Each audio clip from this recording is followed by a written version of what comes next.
യെശയ്യാ പ്രവാചകന്റെ പുസ്തകം 48-ാം അധ്യായം അതിൻ്റെ 17-ാമത്തെ വചനം നമുക്ക് വീണ്ടും ചിന്തയ്ക്ക് ആധാരമായി വായിക്കാം. ദൈവത്തിന് സ്തോത്രം. ഹല്ലേലൂയ. ഇസ്രായേലിന്റെ പരിശുദ്ധനും നിന്നെ വീണ്ടെടുപ്പുകാരനുമായ യഹോവ ഇപ്രകാരം അരുളിച്ചെയ്യുന്നു, ശുഭകരമായി പ്രവർത്തിപ്പാൻ നിന്നെ അഭ്യസിപ്പിക്കുകയും നീ പോകേണ്ടുന്ന വഴിയിൽ നിന്നെ നടത്തുകയും ചെയ്യുന്ന നിന്റെ ദൈവമായ യഹോവ ഞാൻ തന്നെ. ദൈവത്തിന്റെ ജനത്തോട് ദൈവം പറയുകയാണ്, ശുഭകരമായി പ്രവർത്തിക്കാൻ നിന്നെ അഭ്യസിപ്പിക്കുകയും നീ പോകേണ്ടുന്ന വഴിയിൽ നിന്നെ നടത്തുകയും ചെയ്യുന്ന നിന്റെ ദൈവമായ യഹോവ ഞാൻ തന്നെ. നിന്റെ ദൈവമായ യഹോവ ഞാൻ തന്നെയാണ്. ഞാൻ രാവിലെ പ്രസംഗിച്ചപ്പോൾ പറഞ്ഞു, നമ്മൾ നമ്മുടെ ബുദ്ധിയും കഴിവും ഉപയോഗിച്ച് പ്രവർത്തിച്ചിട്ടും വിജയിക്കാൻ കഴിയാതിരിക്കുന്ന ചിലരോട് ദൈവം പറയുക, ഞാൻ നിന്നെ ഈ ദിവസങ്ങളിൽ അഭ്യസിപ്പിക്കാം.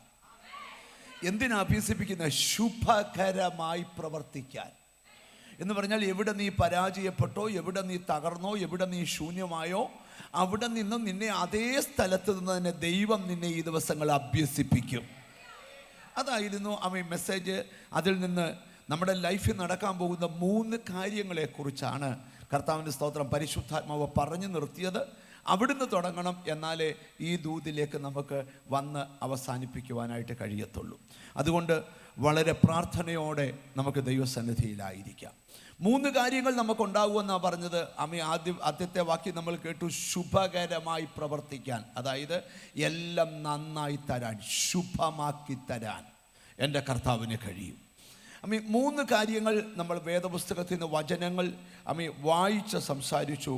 നിനക്ക് ഒരു ശുഭകാലം വരുന്നുണ്ട്. 2, നിനക്കൊരു ശുഭഭാവി ഉടനെ ഉണ്ട്. 3, നിനക്കൊരു ശുഭയാത്ര ഉണ്ട്. എന്തോ ഞാൻ കേൾക്കുന്ന ശബ്ദം, ലൈഫിൽ എല്ലാ മേഖലകളും ശുഭപ്പെടുവാൻ പോകുകയാണ്. കർത്താവിന് സ്തോത്രം.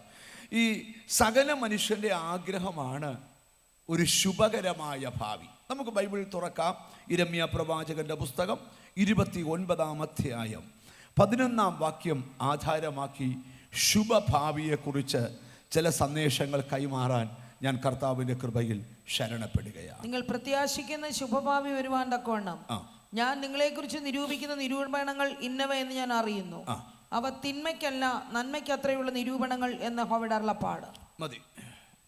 നിങ്ങൾ ഇനി എന്നെ ശ്രദ്ധിച്ചിരിക്കണം. എല്ലാ മനുഷ്യൻ്റെ സ്വപ്നമാണ് അവനൊരു ശുഭഭാവി ഉണ്ടാകണം. എന്നാൽ സ്വപ്നവും ആഗ്രഹങ്ങൾ പലതും മുടങ്ങി ഭാവി ബ്ലോക്കായി കിടക്കുന്ന ധാരാളം പേരുണ്ട്. ചിലർക്ക് ഭയങ്കര സൗന്ദര്യമാണ്, പക്ഷെ അവരുടെ ഭാവി ബ്ലോക്കായിപ്പോയി.